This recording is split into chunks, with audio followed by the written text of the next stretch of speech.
Não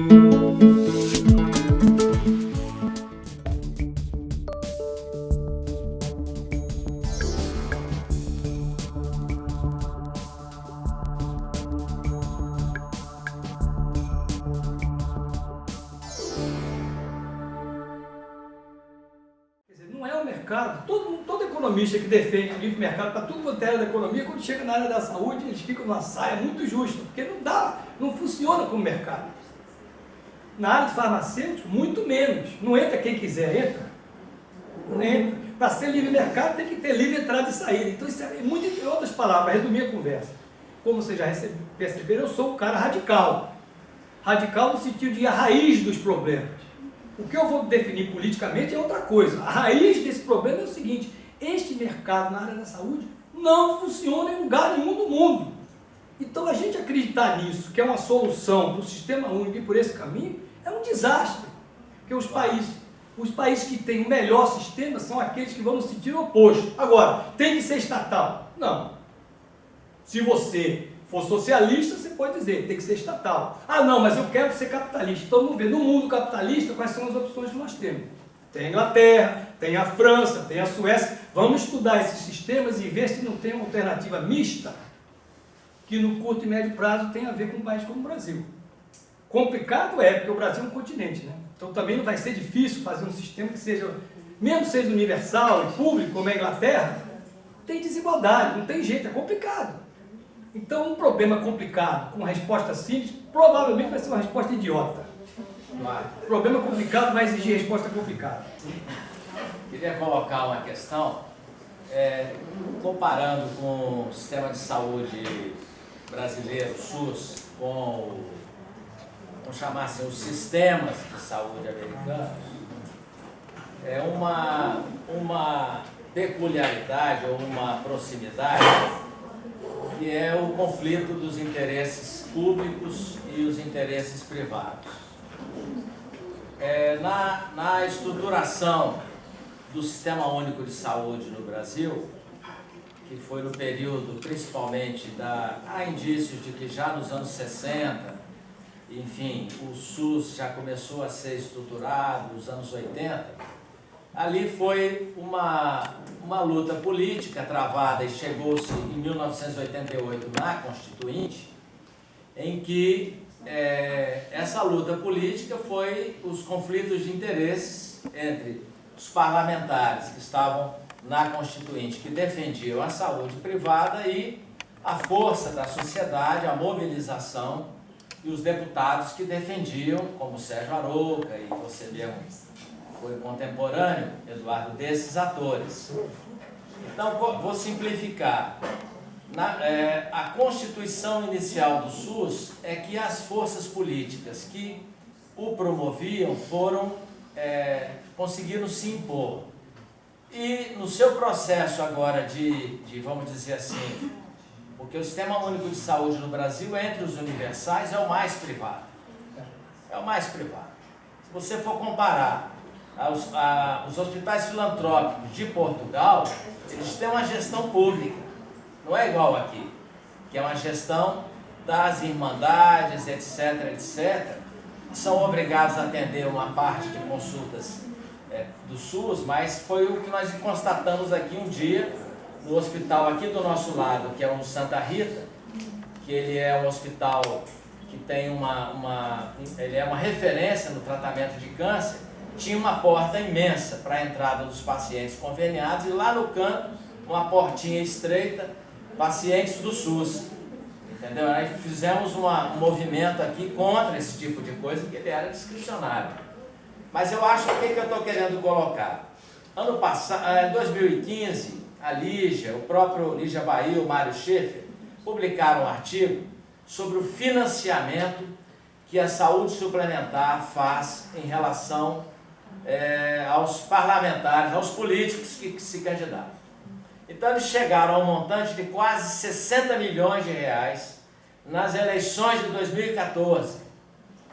Então observa bem, a política, você mostrou lá vários presidentes, que eu sei muito bem que eu mapeei isso venho mapeando desde 2000, e eu acompanho porque tem uma inserção político-partidária. Agora eu me afastei desde 2016, que eu estava ligado um pouco à rede, mas me afastei em função de uma série de problemas e um pouco ligado a essa desilusão aí que está aí, mas sem perder a esperança, vamos dizer assim, de que a gente pode melhorar o que está aí, muito.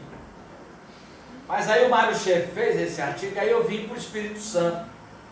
Nós temos, eu acho que 6 dentre os 10 deputados federais são médicos. Nenhum deles defende o Sistema Único de Saúde. Muito pelo contrário, foram financiados pela saúde suplementar. Então, o que é que eu acho?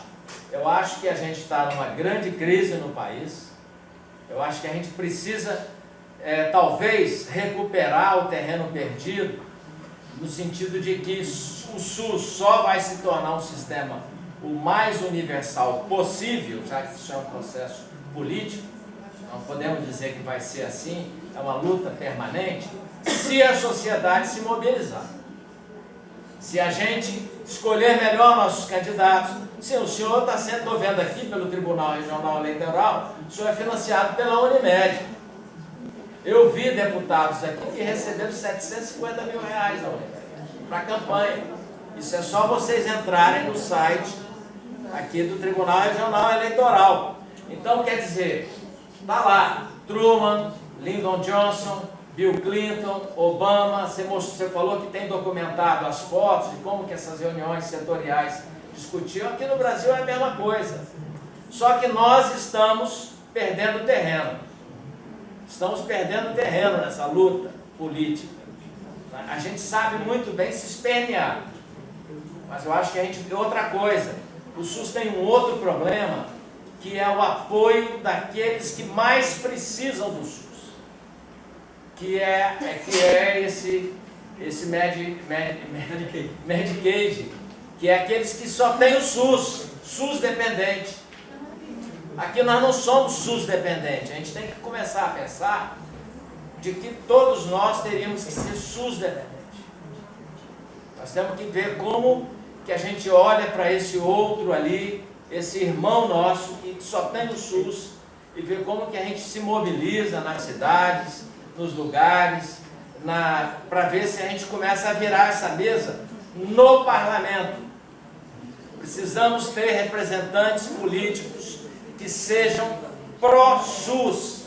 Tem bancada da bala, tem bancada evangélica, que não é esse evangélico aí tradicional, é evangélico que é teologia do negócio, não é isso? Teologia do chapéu, que fala que vai salvar, que vai curar. Isso tudo eu acho que tem muita manipulação da fé das pessoas. Tem a bancada da ruralista, do boi, que é a Cátia Abreu, que são outros parlamentares, esse outro do DEM também, que é o Ronaldo Caiado. São figuras nefastas para a política brasileira. E essas bancadas acabaram com o Cerrado em Mato Grosso. Tivemos lá ano passado, quem foi no Congresso. O Mato Grosso hoje é um estado. Tem o filme Nuvens de Veneno, que tem aqui no nosso Observatório de Saúde, no Vídeo Saúde Espírito Santo. Ele mostra que a devastação ambiental, os índios, a contaminação do lençol freático, isso é um desastre para a saúde humana, não é só para hoje não. Isso vai ser para séculos. Isso está sendo feito no nosso país. Então, quer dizer, o que eu estou querendo dizer para você, Eduardo? Eu acho que o que você traz aqui para nós é um chamamento, chama a atenção que nós estamos seguindo um modelo errado. Nós somos copiadores do pior modelo de saúde que é os Estados Unidos, a partir de quem tem dinheiro paga a saúde. Era isso que eu queria trazer como questionamento e também como uma reflexão. Pessoal, volta com vocês agora. Já falei demais. Pergunta, dúvida, comentário. Vamos lá. Diz teu nome para saber qual é. André. Queria que colocasse um pouquinho a questão dessa resistência que ainda existe na Inglaterra, do sistema de lá que parece que está assim, sobrevivendo a pressão mesmo. Eu já li algumas coisas. Que na verdade é o que influenciou o modelo que a gente tem aqui. Também. O modelo nosso aqui, na verdade, a reforma sanitária, a ideia principal da reforma italiana acabou sendo italiana. O pessoal estudou muito o que aconteceu na Itália, o nome, inclusive, reforma sanitária, veio da Itália. Mas foi uma mistura, o pessoal estudou a Inglaterra, teve gente que era mais radical, queria que fosse mais próximo de Cuba. Os Estados Unidos, com certeza, não foi modelo para ninguém. Então, o que está acontecendo na Inglaterra? Nós vamos discutir um pouco isso quinta e sexta. Se não me engano, não sei se é quinta ou sexta. Contar uma história curta. Vai estar aqui na quinta-feira um colega da Federal Fluminense que passou um ano comigo nos Estados Unidos. Ele foi gestor de saúde no Mato Grosso. E aí foi para fazer um sanduíche, com uma ideia de fazer uma tese. O nome dele é Fabiano Borges. E na conversa que eu fui tendo com ele, que eu não estava acompanhando com detalhe as mudanças que estavam ocorrendo aqui, eu sempre fui defensor do SUS, mas nunca achei que o SUS do papel é o SUS da realidade. Nunca me iludi. Tem muita gente que fica falando do SUS aí que parece que está em outro país. O SUS está um desastre. Nós temos que ser realistas, está um desastre. Eu sou do Rio de Janeiro, o SUS do Rio de Janeiro é um completo desastre. Ontem eu li uma matéria que um amigo meu me mandou, médico, que estava faltando médico no Hospital de Bom Sucesso, que era um hospital de referência do antigo INAMPS, para declarar que uma pessoa morreu porque não tinha médico no plantão. Ficou deitada no leito com um aparelho por 8 horas até o médico chegar, porque a enfermeira não podia dar atestado de óbito. Nós estamos nesse ponto. O Rio é um desastre completo. E é o segundo, terceiro estado mais rico do Brasil. Um desastre. E nós tínhamos a melhor rede pública quando eu cresci, que era do INAMPS, o Hospital da Lagoa, de Bom Sucesso, Daraí, era a rede federal, pública, que nós herdamos dos sindicatos. Então, onde eu vou chegar com isso? Ele foi para os Estados Unidos, começamos a conversar, eu tenho um mestrado cuja concentração tinha sido política de saúde, estudei com um dos grandes teóricos da política de saúde progressista do mundo, cujo nome é Vicente Navarro, foi para lá que eu fui, e nós estudamos o sistema de saúde do mundo inteiro. Ele tinha escrito para a Rússia, de Cuba, da Inglaterra, de vários países, né? Da América Latina, alguns do Chile. Então, quando ele começou a me contar sobre as tal das OS, que eu nunca tinha ouvido falar, eu digo, isso aí é um negócio muito sério, nós temos que estudar isso aí. E na época quase ninguém falava em OS. Depois eu fiquei sabendo que não só não falava, como não queria falar, estava escondendo as OS do povo brasileiro, como se fosse coisa boa. Isso gente boa, não é gente ruim não. Que eu pensava que era do bem, mas nessa história aí das OS, eles compraram gato por lebre, e estavam defendendo inclusive isso. E aí foi ficando claro para mim o seguinte, nós estamos criando um mecanismo de privatizar por dentro, que é o que as OS são. Me dá a gestão do hospital, meu amigo, e diz que continua sendo público, eu privatizo, é só uma questão de tempo. Claro. Eu já disse que o hospital filantrópico opera com a lógica do setor privado. Aqui eu não preciso discutir isso. Ele me deu a lógica do setor privado e disse, gere você. Não foi isso? Não é isso que eles estão fazendo? Então, evidentemente que a ideia é construir o desgaste do setor público baseado na ideia de que a OS é melhor do que o setor público. Dá um bocado de coisa boa para as OS e diz, está vendo? Ele é melhor gestor. Da onde veio essa ideia? Foi do Brasil que saiu essa ideia? Foi da onde? Da onde vocês acham que saiu essa ideia? Muito obrigado. Onde é que eu moro? Há muito tempo nos Estados Unidos. Eu disse, isso aqui está me cheirando claramente em direção disso aí. Isso tem 4, 5 anos já. Aí olha só o que aconteceu. Eu fiz uma viagem de férias para a Inglaterra, eu tenho uma amiga médica na Inglaterra, que foi gestora da cidade de Londres, trabalhou no observatório da cidade de Londres, com dados de saúde pública, determinantes sociais. Aí ela mora numa casa de 3 andares, eu estou descendo a escada, eu vi um livro assim que dizia assim em português, A Armação contra o Sistema de Saúde Inglês. Eu tinha já começado a conversar com o Fabiano, não precisa ver de onde está vendo isso. Aí fui ler o livro, era exatamente o sistema da privatização, do sistema inglês que já estavam começando a fazer, terceirizando, contratando o que eles chamam lá consultants, que são os especialistas. E aí começou, isso foi um trabalhista que estava fazendo, não foi um Tory, né? Não foi um conservador, que esses aí sempre foram a favor, sempre foram. Foi Tony Blair, que eu chamo ele de Lulu Blair, porque foi as ideias dos americanos disputando com o sistema de saúde inglês. E vocês não tem que ter a menor dúvida, quando você estuda política de saúde global, você vê de onde vêm as ideias ruins e de onde vêm as ideias boas. A ideia ruim era destruir o sistema de saúde inglês. Que é dos ingleses de quem? Do povo inglês? Não! Vocês assistiram a abertura das Olimpíadas lá? Assisti. O que eles fizeram do sistema de saúde? O cara que bolou aquilo lá, se lembra? Eu lembro. Foi uma maravilha, em pleno governo, querendo desmontar, eles mostraram que aquilo lá foi conquista do povo. Essa é a diferença. Foi conquista em que sentido?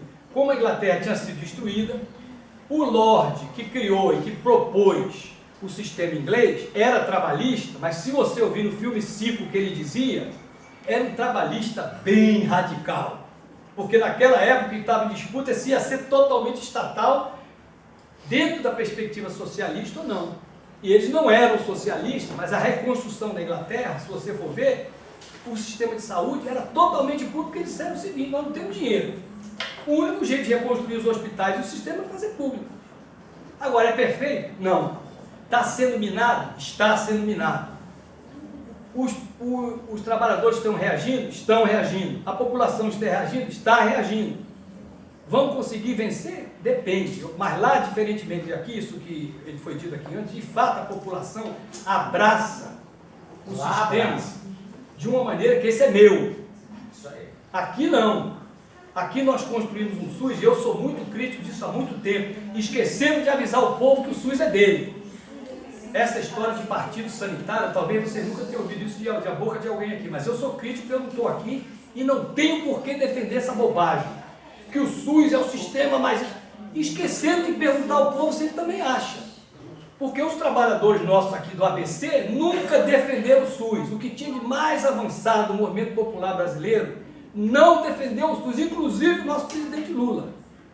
Não defendia. Eu vivia aqui sem quem defendia e quem não defendia. Então, se o povo não é o principal defensor daquilo que se diz que é a política mais avançada para ele, fica mais fácil destruir. Mas eu acho que o povo vai reagir também. A outra coisa é o seguinte: nós fizemos um debate no ano passado, visitamos aqui o Mato Grosso, Campinas, estava lá o Gastão, estava lá esse pessoal, que é a liderança aqui toda. Veio um companheiro da Espanha e deu uma palestra sobre o que estava acontecendo no sistema de saúde da Espanha. É exatamente a mesma coisa. E a imagem que ele fez, que eu achei excelente, é o seguinte: o sistema de saúde é um avião. Ou vai todo mundo dentro do avião e vai ser universal para todo mundo quer dizer o seguinte: o andar de baixo e o andar de cima. O SUS é de todos. E aí vamos defender todos porque é para todos. Ou então vai ser o SUS de primeira classe e segunda classe. O que estão fazendo no Brasil é SUS de pobre para pobre. É um pobre SUS. A verdade é essa, é um SUS pobre para atender pobre. E a classe média, que pode pagar, vai para o plano de saúde. Hoje nós estamos numa etapa mais avançada, que é convencer setores da classe média baixa, que alguns chamam do baixo clero, que também a política de saúde, do plano de saúde, é melhor para ele. Então, na verdade, estão desfazendo por cima e estão desfazendo por baixo. Professor, eu acho que é um pouquinho pior. Ótimo, a classe média, o senhor falou, a classe média que pode pagar vai para o privado. Vai para o privado nas coisas eletivas. Isso. Nas coisas graves. Isso. Quem faz hemodiálise privado? Isso. Quem faz um transplante privado? Medicamento de alto custo? Tratamento oncológico? Aí vai para o SUS. Então expolia e mina duplamente o SUS. Né? Agora, na Inglaterra, o que acontece na Inglaterra? Muito pouca gente tem um plano de saúde privado, porque é considerado um sistema universal. Eu não sei se alguém aqui teve experiência de visitar Inglaterra, hospitais. Não é! Os Estados Unidos têm provavelmente o sistema tecnologicamente mais avançado do mundo. Agora me impressionou na Noruega. Bom, E aí ali que você mostrou, é outro o coisa. maior investimento. Se for para o norte da Europa, Noruega, Dinamarca, Suécia, Impressionou, Finlândia, outro departamento. Mas se a gente for falar de país como o Brasil, que nós temos uma desigualdade enorme. Eu sempre achei que o seguro de saúde aqui ia ter dificuldade de crescer, porque a maioria da população não tem dinheiro para pagar. Aí eles estão inventando agora esse seguro pobre, né? E do ponto de vista deles, tem dezenas de milhões de potenciais consumidores que eles têm. E aí o que vai acontecer? Esses seguros brasileiros vão se associar com seguro com corporações internacionais. Já se abriu aqui, né? Já abriu. Já estão abrindo. Já abriu. E aí, meu Já gente, abriu o capital estrangeiro. aí é peixe grande. Eles já fizeram, nós estudamos, o Fabiano e eu, estudamos a Colômbia. É o mais privativado que vem aqui, né? O Chile. Mais privativo. Chile, Colômbia, é um absurdo, está numa crise profunda. E aí você legitima diferentes níveis de atenção de acordo com a sua renda. E se a gente for sério e científico, vai estudar isso no dia a dia das pessoas. Há um tempo atrás, quando eu era jovem ainda, no Sindicato dos Médicos, a gente fez isso, 24 horas na vida de um médico. Fizemos um vídeo. Mostra a racionalidade dos diferentes tipos de atendimento de acordo com onde você estiver. Se tiver num lugar que controla exame, é o chamado grupos médicos, né? Controla o exame. Se tiver num outro que libera exame, pagamento do procedimento é o contrário. E é isso que está acontecendo. Quer dizer, nós criamos uma situação muito complicada para resolver sem ser um sistema público. Agora, ninguém prevê o que vai dar isso, mas eu considero que a população brasileira, pouco a pouco, vai ter que reagir. A propaganda contra o SUS é sistemática, permanente, diária, e é fácil, mas é um absurdo mesmo. As pessoas, aqui eu acabei de ver, pessoa de Linhares, tem que vir para cá para o hospital, aí não faltou carro. Aí o cara demorou 1 ano para marcar uma consulta. Aí não tem o carro, aí não vai à consulta. Aí ele diz, olha, eu só tenho metade de um ano aqui para enxergar. É claro que a população vai ficar contra o SUS, se você bota isso todo dia. E é a realidade, não é fácil convencer a população, porque na verdade, no Rio é assim, a Câmara provavelmente vai ser uma resposta idiota. Problema complicado vai exigir resposta complicada. Já fica do lado de fora esperando a crise. Em Brasília, eu tenho um colega que é gestor, vai estar aqui também, vai falar para a gente via internet, gestor de Brasília. É cartel para todo lado, para comprar equipamento. Então eles amarraram o setor público de tal maneira que é quase impossível você ser um bom gestor. Se quiser ser um bom gestor e fazer o que o povo quer, vai ter que violar alguma lei. Aí eles vão botar você processo em cima de você, como fizeram com o Gastão. Processo para tudo quanto é lado. Porque você está querendo resolver o problema da população, eles amarraram a lei de todo jeito, então é muito difícil ser bom gestor. Agora vamos para a alternativa. Pode contratar e demitir quando quiser. O dinheiro entra com muito pouco controle. E agora eu estou me dando conta do seguinte, tem várias dessas OS aí que é caso de polícia. Não tem que tratar com... Isso é marginal, quadrilha. Maranhão, acabaram de pegar. Goiás, pegaram. Mato Grosso. Vários estados do Brasil. E o estado principal, da onde a vigarice começou, e nós vimos isso, foi São Paulo. Só que São Paulo está na mão de quem pensa assim há 20 anos. E eles controlaram e controlam tudo quanto é coisa que possa falar mal dessa gestão privada. É por isso, então a gente não sabia, ficou escondido. Já no Rio de Janeiro, não consegue controlar. Olha só os escândalos que nós estamos vendo no Rio. É ou não é? Caso de polícia mesmo, de ladrão, de vagabundo, sem vergonha, nunca quis saber nada de saúde. Então, virou uma... Eu diria, eu estava falando isso para a Gabriela hoje, Carlos Gentil de Mello outra vez dizia, pagamento por procedimento é uma forma incontrolável de corrupção. Conforme você vê no sistema dos Estados Unidos. Se eu pago por procedimento, o incentivo do médico é pedir mais. Necessário ou não, não é isso? Aí você registra como desnecessário. Você bota na mão de gente honesta, o cara diz, não, isso aí não é necessário. A mesma coisa está acontecendo aqui. Eu acho que as OS estão uma forma incontrolável de corrupção para a gestão do hospital. Porque não tem controle, não é transparente e virou uma grande negociada. Agora, todas as OS são assim? Não. Mas um bom número é. E o modelo é um modelo que estimula esse tipo de coisa. Porque um dos motivos que a gestão pública é ruim é porque as leis foram criadas para impedir o roubo. É por isso que esse procedimento burocrático não faz sentido. Se você for ver na história, foi para impedir roubo. E veio também a responsabilidade fiscal, que na verdade faliu a maior parte dos municípios e não dá condição de você controlar quase nada. Então o orçamento está sempre negativo, você leva anos para pedir um troço e comprar, ninguém vai ser bom gestor fazendo assim. Agora, na OS, eu disse para todo mundo, eu sou um grande gestor, me dá um OS que eu vou ganhar prêmio.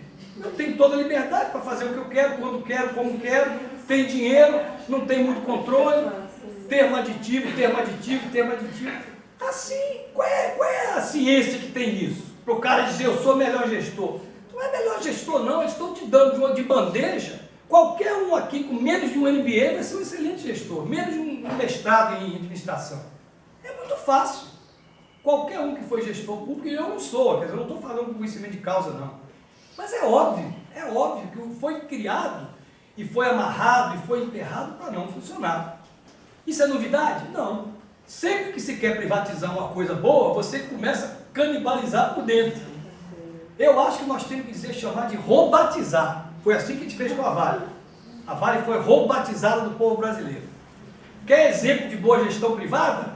Samarco. Excelente exemplo de como gerir a coisa pública, não é não? JBS.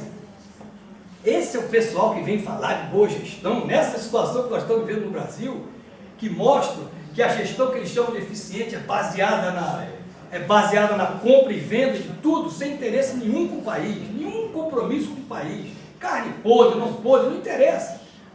Então esse aqui é o exemplo da boa gestão. E eu vivi aqui no período das estatais, quando elas eram as melhores empresas do Brasil, inclusive a Petrobras, que é a nossa melhor empresa. Eu não sei se vocês concordam comigo. Disparado, ganha prêmio internacional de melhor tecnologia de exploração em água profunda, criada aqui, formada aqui, na COP do Rio de Janeiro. Eu sou carioca, tenho orgulho daquilo ali. Então, quando o Brasil investiu para criar as nossas tecnologias, não foi no setor privado. O setor privado vem sempre a reboque. Eu não sou contra o setor privado, não.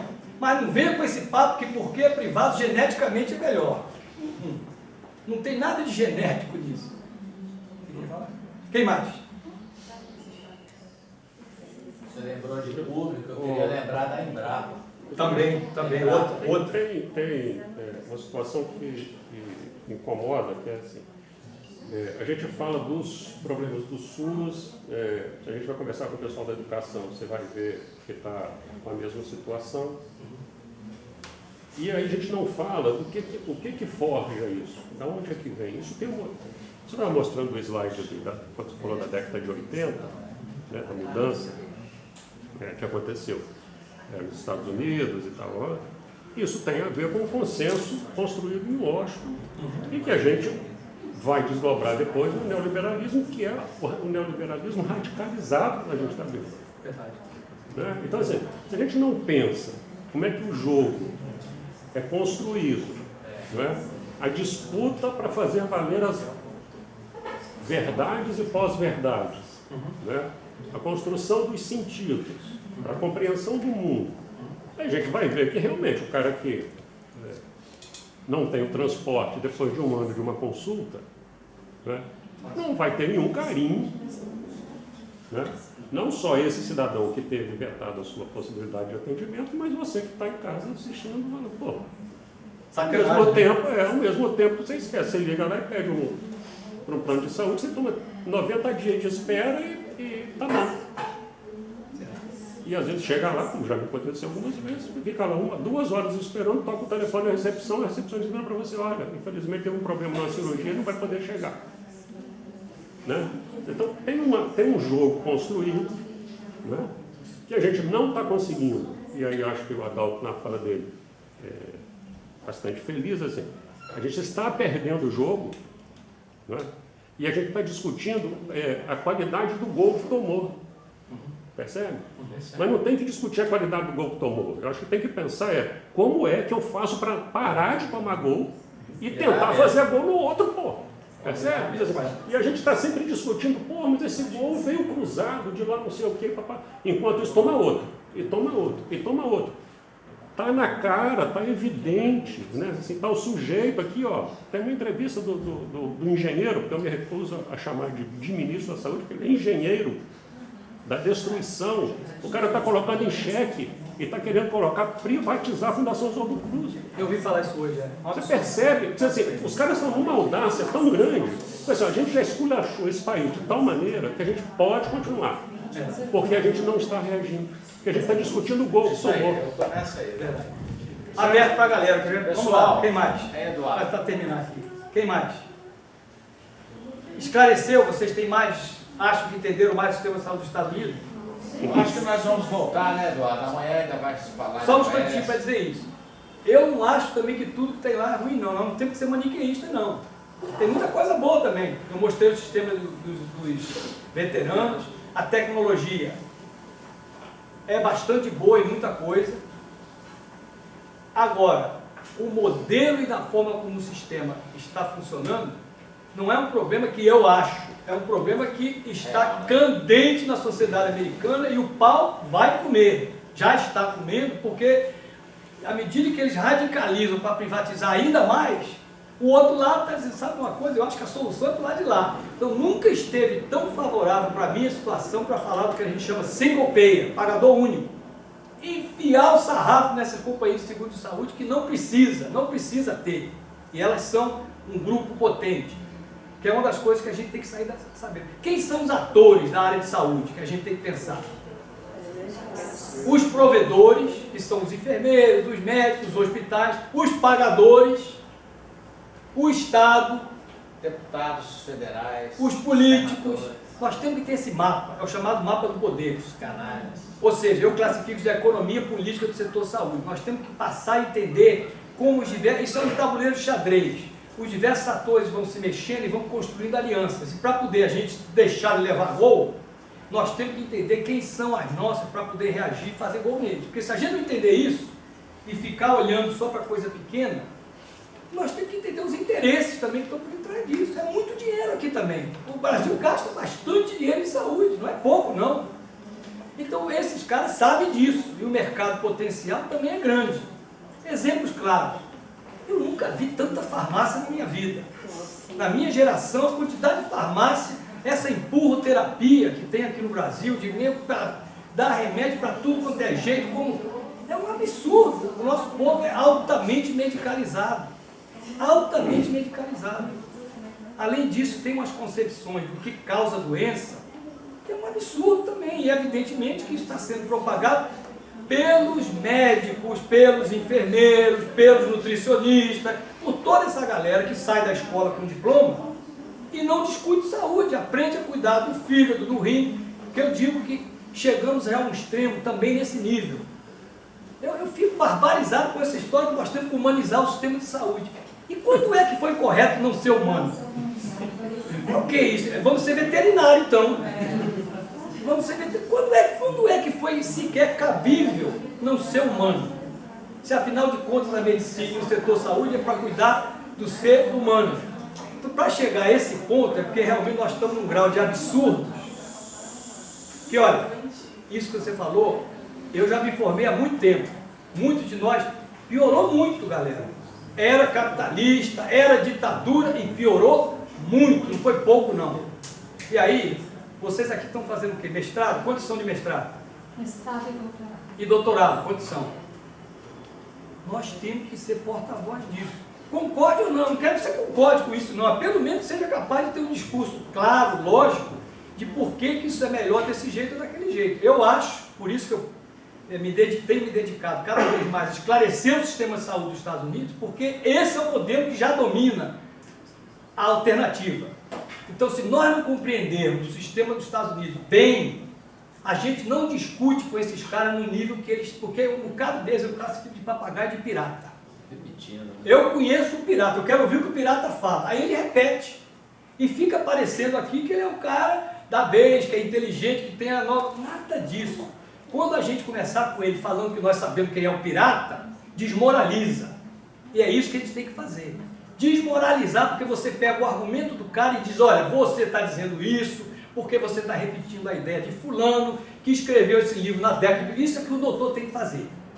Quer doutorado? Tem que pensar nesse nível. Política de saúde é nesse nível. Eu conheço o sistema da Inglaterra, da França, da Holanda, do Brasil, e isso que você está propondo é para o pior sistema de saúde do mundo desenvolvido. Nós não devemos copiar isso. Aí você desmoraliza o cara, porque se ele vem beber da água de lá, se você sabe que a água de lá é ruim, eu não vou discutir isso com você no nível do pirata, não, no nível do papagaio, não. Eu sei quem é um pirata. E nós fizemos um trabalho de busca. Quem eram os piratas que criaram essas ideias? E aqui no Brasil o papagaio se chamou Bresser Pereira. Foi buscar em que pirata? Aí nós fomos atrás da pirataria, porque assim, esses caras, eles não são patriotas. Eles vão buscar... tinha um tucano no... Pois é, por isso. Eles vão buscar as ideias fora daqui. E aí vem e fica com esse papo furado aí todo. Quando os Estados Unidos, no momento atual, está em xeque para ir para outra direção, que é exatamente a direção que nós estamos levando o gol. Quer dizer, o Brasil criou o SUS no momento que o neoliberalismo levava o mundo para o outro lado. E no país que é o centro nervoso do neoliberalismo, as contradições estão fazendo com que ele busque para o outro lado, como eu estou dizendo. Nunca teve fase mais favorável para atacar esse sistema. E eu estou dizendo isso para os meus estudantes, a maioria não gosta. A maioria não gosta. A maioria diz isso é ruim, não presta. Então, eu ia falar, se você for falar com os estudantes, eu ia falar exatamente isso. A formação dos profissionais de saúde está muito comprometida, porque, né? Eu acho que deveria ser tendenciosa, deveria ser a base. Como o povo, o conhecimento chegar no povo, para o povo atuar, eu acho também a base como formação. Como é que está isso lá nos Estados Unidos? Eles são formados, eles entram já no sistema, né? Complicado. Então, e eles vão perpetuando isso, né? Você é um comunista no Brasil, se não mudar em base, na formação, eu penso, né? Verdade. Se não mudar na formação, verdade. enquanto pensador, essa galera na saúde. Mas olha só, o latim tem que ser correto. Isso é deformação. Vamos começar a chamar o nome correto. Estuda doutorado, isso é deformação. Eu estou dizendo que isso é nerdicina. Esses são nérdigos. Tem que começar a falar grosso com esse pessoal. Isso que você está fazendo é cópia, não resolve o problema, é muito caro, os Estados Unidos não segura, tá? Porque eu sei que a cabeça deles é essa. É o melhor sistema de saúde do mundo. Não é, não tem evidência nenhuma para isso. Então vai defender o melhor, não defenda esse, defenda outro. Ou procure ver vários para dizer, olha, é melhor aqui nisso, é pior naquilo. Tem um filme que eu recomendo a todo mundo ver, chama Doente ao Redor do Mundo, que é um jornalista de Sick Around the World, que eu uso nas minhas aulas. É um jornalista que vai visitar os diversos sistemas de saúde do mundo. Então ele vai na Inglaterra, ele vai na França, ele vai na Suíça, ele vai em Taiwan, e ele mostra o seguinte: o sistema de saúde ideal é aquele que mistura componentes de diversos países. Nós temos que aprender com a Alemanha, com cada país, o que funcionou lá e ver como é que a gente adapta. Por quê? Porque os Estados Unidos, como vocês sabem, se acham o centro do mundo, né? Tudo lá tem que ser melhor porque é americano. Eles não querem aprender com o que os outros países ensinam. Mas nós aqui não temos por que embarcar nessa canoa. Nós temos que ver o que tem de melhor por aí e, evidentemente, no nosso caso, temos que levar em consideração o país que tem a melhor política de saúde primária do mundo. Se chama Cuba. Ninguém discute mais isso no mundo. A OMS já reconheceu. É o melhor sistema de atenção básica do mundo. Tem equipamento? Não. Tem tecnologia boa? Tem.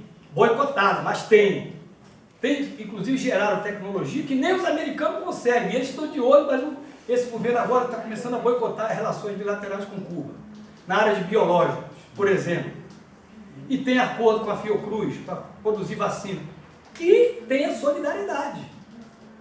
Então, nós temos que procurar, e eu acho que nós estamos com um prato feito aqui agora. Tinha 11 mil e tantos deles por aí, médicos cubanos. Conversa com eles, vai conversar, procura. Não toma posição não, conversa. Eles fazem mágica? Por que eles são melhores? O que eles fazem que é diferente? Aí eu digo, é isso que a gente está chamando de humanização. Eles dizem, o médico é humano, tinha que ser humano. Então ele não faz certas coisas porque não é humano. E o cara ensinou, aprendeu, e a sociedade respeita isso, certo? Nós paramos de respeitar. Então, se a gente não trabalhar nesse nível, e aí uma das coisas que eu acho que você colocou é o seguinte: nós temos que sair da defensiva. Tem que parar de justificar o que não é justificável. Tem que falar. É como dizia o Che Guevara, eu sou realista, eu sonho pelo impossível. É isso aí, porque nós temos um tamanho grau de degradação do pensamento dessas coisas que é um absurdo. E aí, aceitar isso como se fosse ciência, tem que desmascarar. Isso não é ciência coisa nenhuma. Isso é puro mercado, é porcaria, mercadoria ruim. E esse pessoal ainda tem a ousadia de falar grosso, né? Como se eles tivessem toda a autoridade, não tem nada. Nós somos da academia, nós somos aqueles que têm que falar isso não é ciência, isso não tem base empírica, isso é enganação. E para botar eles na defensiva. Eles que têm que explicar por que eles querem defender essa porcaria que não funciona no lugar do mundo. Que eu digo para todo mundo, e meus estudantes concordam comigo. Se fosse um carro, nenhum de nós comprava. Porque ia quebrar, ia ser uma barba. Ninguém ia comprar um carro que bebe muita gasolina, quebra o tempo todo, é ineficiente. Esse é o sistema mais ineficiente do mundo e mais caro. Então nós temos que copiar isso. E só uma coisa que eu acho super importante, que isso que você está propondo para a gente é uma visão sistêmica. Né? E isso é super importante a gente parar de pensar em caixinha. A saúde, só pensar na saúde, aí você teve, nós estamos vendo desmonte, como você falou, da saúde, mas também da educação, Tudo. a reforma da LDB, e não começa lá nas universidades não, acabaram lá com a obrigatoriedade de várias disciplinas no ensino médio, voltou a ser tecnicista como nunca foi, já tinha esquecido e agora voltou de novo.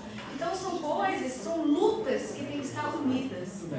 Eu acredito que não é você defender uma bandeira, é uma bandeira que ela está em vários setores. Essa visão sistêmica é que eu acho que vai dar a nós um empoderamento para a gente poder argumentar com mais qualidade, né? Sentir firmeza. Muito bem. É isso aí. Eu acho que Eduardo nos trouxe aí, Eduardo Siqueira, uma robusta compreensão de um sistema de saúde que tem contradições, que ele não é um sistema que vai chegar a um bom resultado para a população, é um americano, estadunidense, não é isso? Aprendi hoje essa aqui, com o Eduardo. E eu acho que também nos aflorou um pouco, no sentido de uma discussão mais politizada, do lugar que nós estamos. O nosso lugar é esse. Ou seja, nós somos atores também da sociedade, não somente estudantes ou professores, nós somos elementos que podemos ser até mais ativos na sociedade. E aí eu encerraria mesmo, eu lembrei, o TED, o TED, Tecnologia, Entretenimento e Design, que é um sistema de palestras voltado para o bem-estar da humanidade, convidou há pouco tempo o Papa Francisco, e ele criticou algumas coisas, dentre elas, a sociedade ela desperdiça muito. Nós vivemos uma sociedade do desperdício, você falou sobre medicamentos, sobre exames, farmácias, e ele falou uma coisa também, que eu acho que quando você falou humanização, como uma coisa intrínseca ao ser humano, é que eu queria propor no encerramento, é que nós nos abraçássemos quem está próximo, no sentido de entender que todos nós somos irmãos. Ok? Uma salva de palmas para